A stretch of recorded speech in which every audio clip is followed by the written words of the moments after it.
Mr. Impossible could do the most amazing things. For instance, he could jump over a house. Impossible.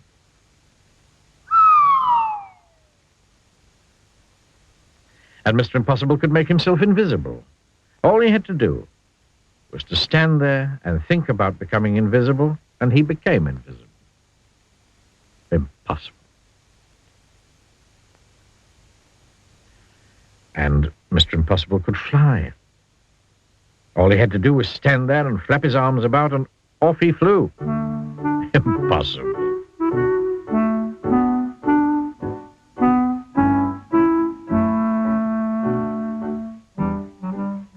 He lived in an impossible-looking house. Have you ever seen a house in such an impossible place? Of course not. One day, he was out walking in the woods when he met a boy called William.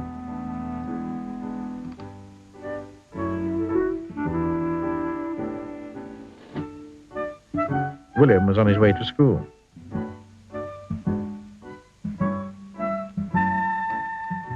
"Hello there," said Mr. Impossible. "Hello," said William. "I'm William." "I'm Impossible." "Really?" said William. "Sure am," smiled Mr. Impossible. "Can you do impossible things?" asked William. "Haven't come across anything I couldn't do."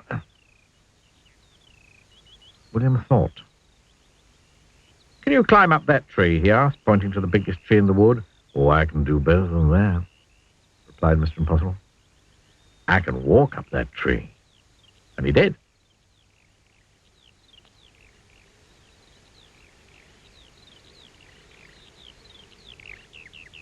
William thought again. Can you stand on one hand?" he asked. "Oh, I can do better than that," replied Mr. Impossible. "I can stand on no hands." And he did.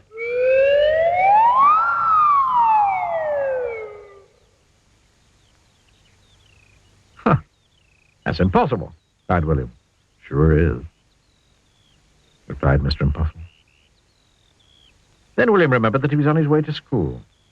"Why don't you come with me?" he asked. "But I've never been to a school before." "Then it's time you did," replied William. "Come on."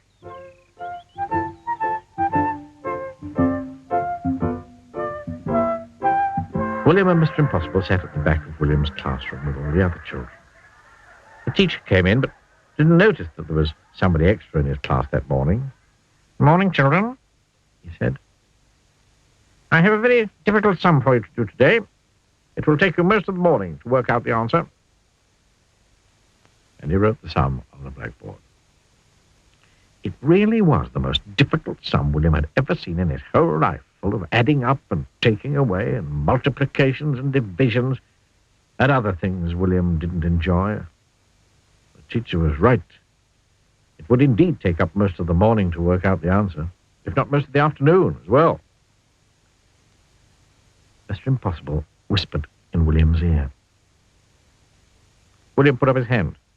"Yes, William," said the teacher. "Is there something about the sum that you don't understand?" "Please, sir," said William. "Is the answer 23? Teacher was very, absolutely, totally, completely amazed. "How did you work out the sum so quickly?" he gasped. "It's impossible." "Ain't nothing impossible, mister," said Mr. Impossible from the back of the class, and stood up. "Well, I never did," exclaimed the teacher. After that, Mr. Impossible spent all day at the school. He showed the teacher how he could read a book upside down. "But that's impossible," said the children who were watching. "Yes, sir," said Mr. Impossible. Then William asked Mr. Impossible if he'd like to play in the school football match. "We sure would," replied Mr. Impossible, "but I ain't never played football before." And you know what he did? He kicked the football so high into the air Then when it came down, it had snow on it. Impossible.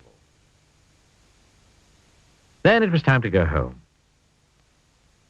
Mr. Impossible said goodbye to all the people at school, and then he said goodbye to William. Goodbye, Mr. Impossible, said William. So long, William, said Mr. Impossible. He just disappeared. William rubbed his eyes and went home. William's mother and father were waiting for him. Hello, William, they said. You have a good day at school? Yes, he replied. And I met someone who can do anything in the world. Oh, really, William? They both laughed. You're impossible. William smiled and went inside.